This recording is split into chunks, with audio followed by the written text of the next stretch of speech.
Hello student, कैसे हैं आप सब। एक बार पुनः शिव कोचिंग क्लासेस पर स्वागत है। उम्मीद करता हूं आप सब अच्छे होंगे, मस्त होंगे, बेहतर होंगे। क्लास 12 केमिस्ट्री एनसीईआरटी चैप्टर 4 में आज का जो हमारा टॉपिक है, आर्हीनियस ने अपने सिद्धांत में कौन कौन से अभिग्रहित को समझाया, यानी रासायनिक अभिक्रिया संपन्न होते समय अणुओं के बीच किस प्रकार से अभिक्रियाएं होती हैं, कौन से अणु भाग लेते हैं, कौन से निष्क्रिय अणु कहलाते हैं, कौन से सक्रिय अणु कहलाते हैं, इसके बारे में उन्होंने क्या बताया। इसके बाद इसी अभिक्रिया को अध्ययन कर इन्होंने एक समीकरण दे दिया। उस समीकरण को भी यहाँ पर हम देखेंगे कि कौन सा समीकरण है। पूरा विधिवत आज हम चर्चा करेंगे आर्हीनियस के अनुसार। ठीक है, तो वीडियो को अंत तक देखिएगा प्यारे बच्चों। सभी को मैं कहना चाहूंगा कि इसके पहले जो भी लेक्चर हैं वो आपको प्लेलिस्ट में मिल जाएंगे। बेहतर रूप से तैयारी करने के लिए प्लेलिस्ट विजिट जरूर कर लें और अच्छे से तैयारी करें। आर्हीनियस के सिद्धांत के जो प्रमुख अभिग्रहित हैं पहले ये देख लेते हैं, इसके बाद आर्हीनियस का समीकरण। देखिए, जैसे कोई भी रासायनिक अभिक्रिया संपन्न होता है तो उसमें अभिकारक उत्पाद होता है। अभिकारक का मतलब जो रासायनिक अभिक्रिया में भाग ले रहा होता है उसे हम अभिकारक कहते हैं, और अभिक्रिया के फलस्वरूप जो हमें पदार्थ मिलता है उसे उत्पाद कहते हैं। ये तो बचपन से पढ़ते आ रहे हो, मतलब 9th क्लास से। तो भाई साहब, अभिकारक और उत्पाद आप समझ गए।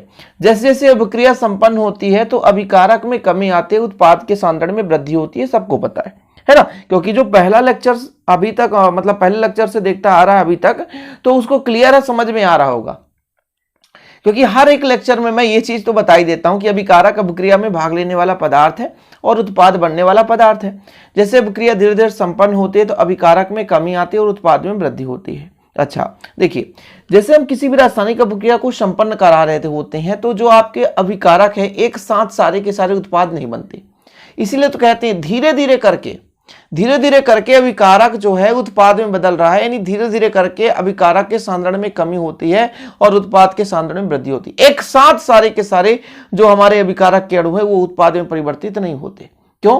क्योंकि जैसे ही रासायनिक अभिक्रिया संपन्न होती है प्यारे बच्चों, जैसे दो मतलब पक्ष है और दोनों पक्षों के बीच लड़ाई होता है तो एक साथ ही सबके सब सेना नहीं लड़ पाएंगे, है ना।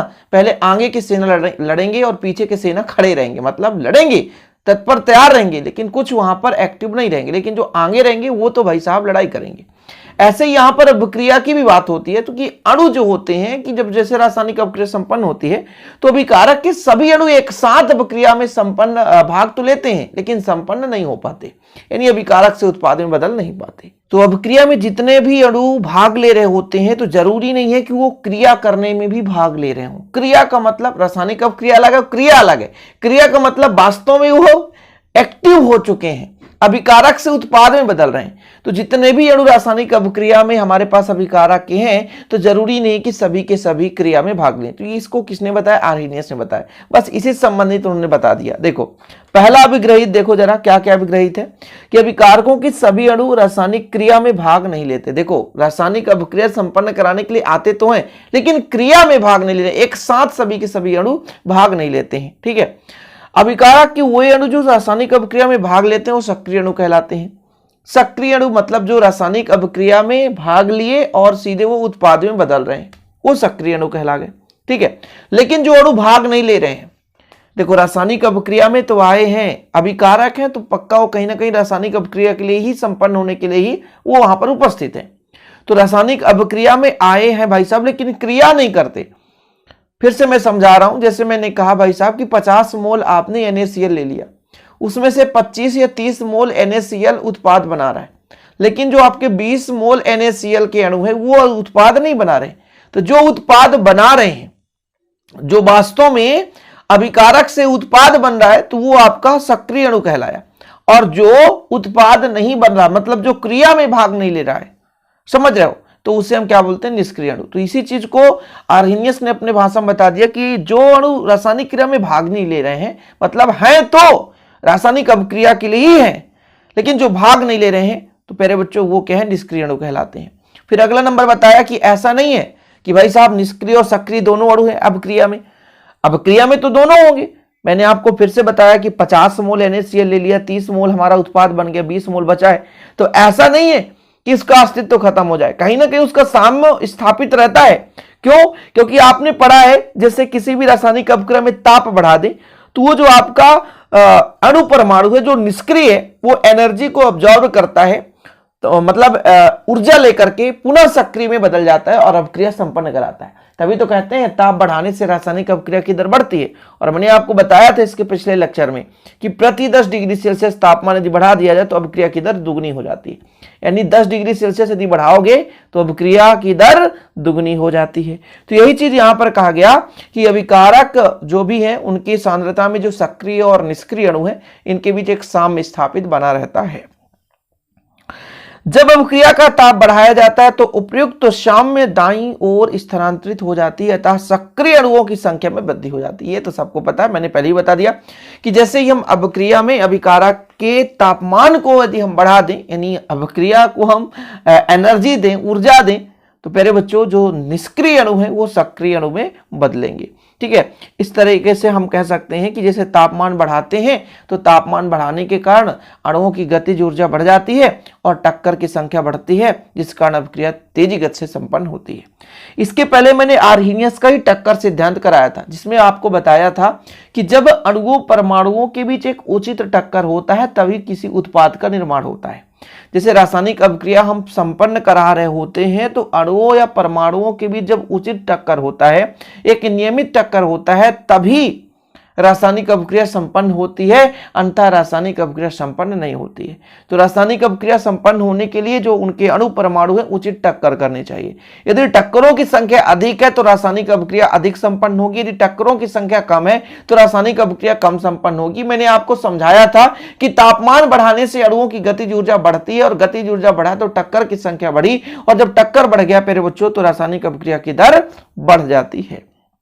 समझ रहे हैं? देखो, निष्क्रिय अणु ताप बढ़ाने पर ऊष्मा अवशोषित कर सक्रिय अणु में बदल जाते हैं। ये चीज तो पहले ही बता दिया कि भाई साहब किसी भी निष्क्रिय अणु को जब आप एनर्जी दोगे तो वो सक्रिय अणु में बदल जाएगा।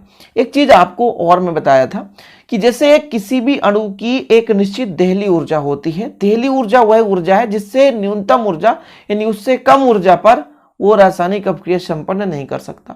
तो देहली ऊर्जा, किसी भी अणु को देहली ऊर्जा को पार करने के लिए यानी ऊर्जा अवरोध को पार करने के लिए, देहली ऊर्जा को प्राप्त करने के लिए या ऊर्जा अवरोध को पार करने के लिए हम कुछ ना कुछ ऊपर से एनर्जी देते हैं किसी अणु परमाणु को, तो भाई साहब वो सक्रियण ऊर्जा हो जाती है। और वही चीज यहाँ पे कह दिया गया कि निष्क्रिय अणु को ताप यदि हम दे देते हैं यानी उसको एनर्जी दे दिया जाए तो ऊष्मा को अवशोषित करेगा, यानी सक्रियण ऊर्जा वो लेगा और फिर रासायनिक अभिक्रिया संपन्न हो जाती है। तो ये प्रमुख हो गए आर्हीनियस सिद्धांत के अभिग्रहित। भाई साहब, अभिक्रिया में जैसे रासायनिक अभिक्रिया हो रही है तो उसमें जितने भी अणु भाग ले रहे, जरूरी नहीं कि सभी के सभी सक्रिय हो, तो कुछ सक्रिय भी हो सकते हैं।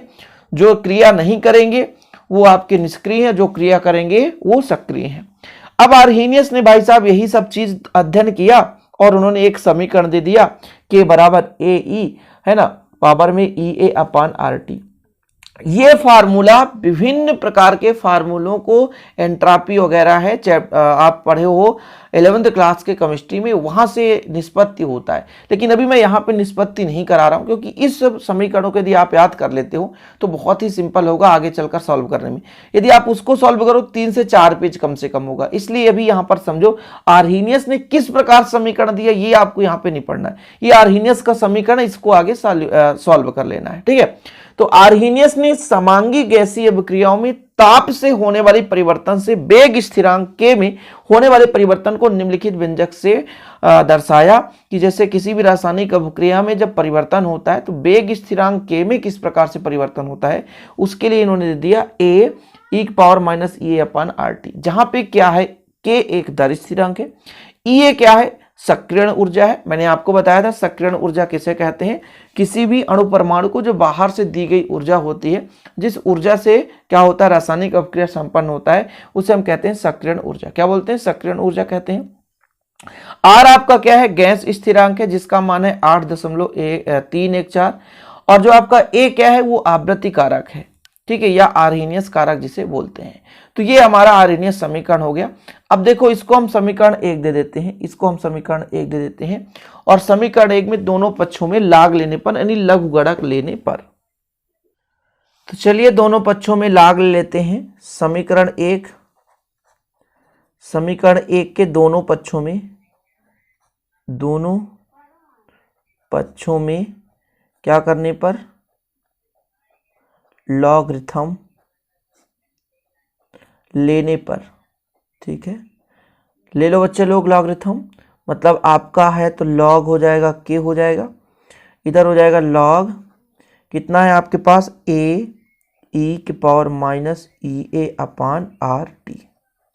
ठीक, अब देखो कुछ फार्मूला यहाँ पर यूज होगा, उस फार्मूले को आपको लिखना पड़ेगा, तैयार करना पड़ेगा। जैसे यहाँ पर एक फार्मूला लगेगा प्यारे बच्चों, यदि हम कह दें log m इंटू एन बराबर होता है log m plus log n। ठीक, ये फार्मूला, तो इसको आपको तैयार करना है, सिंपल है। तो यहाँ पर आपका log k का log k ही रहने दो, अभी बेस में e है। ठीक है, यहाँ पे आपका log a अलग कर दो और बीच में प्लस कर दो, फिर आपको हो जाएगा log e बेस में है e की पावर माइनस ई ए अपान आर टी, ये अलग मैटर हो गया। ठीक है, अगले स्टेप में करो। देखो अगले स्टेप में एक और फार्मूला मैं लगाऊंगा, log m के पावर n का होता है, जो भी पावर में उसे सामने ले आओ तो n log m हो जाता है।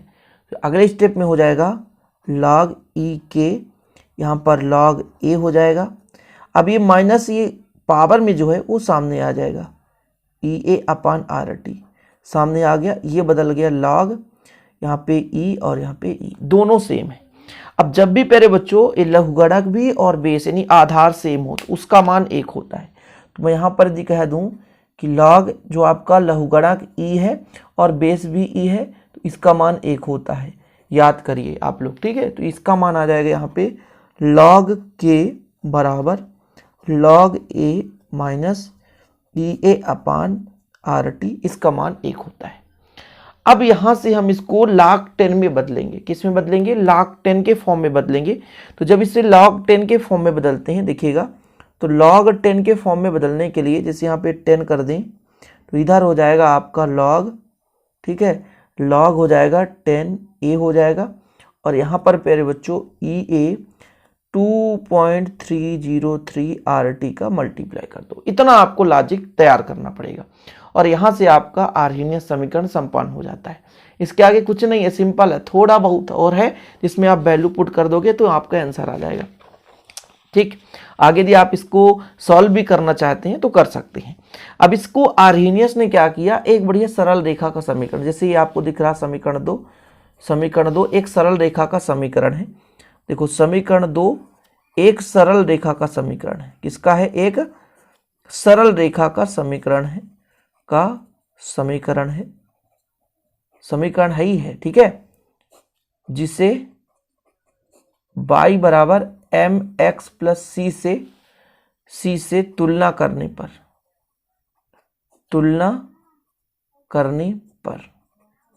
ठीक है, एम एक्स प्लस सी से तुलना करने पर, तो हमारा जो m का मान आएगा जानते हैं कितना, 1/t को अलग कर दें, इसको हम क्या मानेंगे, x मानेंगे। t और log k के सापेक्ष हम यहाँ पर इसको ग्राफ बनाकर आपको समझाएंगे। तो जो ढाल आएगा फिर बच्चों, ढाल यानी स्लोप जो आएगा माइनस ई ए अपान 2.303 ऐसा कुछ करके आएगा। m बराबर ढाल जो आएगा minus E A upon 2.303 are आ जाएगा। इसको आप ग्राफ में कैसे समझाओगे, इसमें ग्राफ में आर्हीनियस ने बताया कि ये हमारा प्यारे बच्चों एक अक्ष है और ये दूसरा अक्ष है, इधर हम ले लेते हैं 1/t यानी टेम्परेचर, और इधर लेते हैं log 10 के लेते हैं। ठीक है, ये चीज़ तो फिर उन्होंने प्रायोगिक आधार पर पाया कि इसका जो स्लोप है इस प्रकार से प्राप्त होता है, ये ढाल जो इसका मान होता है, ढाल का मान होता है minus E A upon 2.303 are, ये हमारा ढाल का मान प्राप्त होता है। समझ रहे हैं, ये चीज़ है और इससे आगे कुछ करना ही नहीं है। ठीक है, यहाँ पर हम देखते हैं कि यहाँ पर हमने क्या किया है कि भिन्न भिन्न तापों पर यानी विभिन्न तापों पर ये हमने log के लिया था, log के व 1/t के मध्य ग्राफ खींचा हमने, है ना।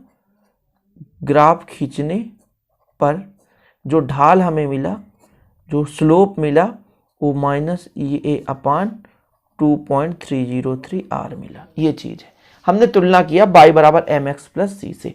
अब y का मतलब है यहाँ पर log के, है ना, c का मतलब है log a, और x का मतलब है 1/t है ना, चाहे आप इसमें ले लो, यहाँ से लो, यहाँ से 1/t हमारा क्या है, c है, सॉरी x है, और जो m का मान है ये पूरा का पूरा है। ये चीज हमने किया था, बस इतना ही करना है आर्हीनियस में, और कुछ नहीं करना है। यदि आप कहोगे ढाल का मान निकालो तो सक्रियण ऊर्जा की मान निकाल सकते हो, तो और कुछ नहीं करना है। आर्हीनियस समीकरण आए तो इतना आप कर दोगे, आपको बराबर अंक मिल जाएगा। तो 12th क्लास के हिसाब से इतना काफी है, और यदि 4 नंबर में भी आता है इतना आप लिख दोगे तो बहुत कुछ है प्यारे बच्चों। और आपको ऐसी वीडियो पाने के लिए चैनल को सब्सक्राइब कर लेना है। आगे आपको क्या पढ़ना है वो कमेंट बॉक्स में जरूर बताएं। चलिए मिलते हैं वीडियो के साथ। जय हिंद, वंदे मातरम।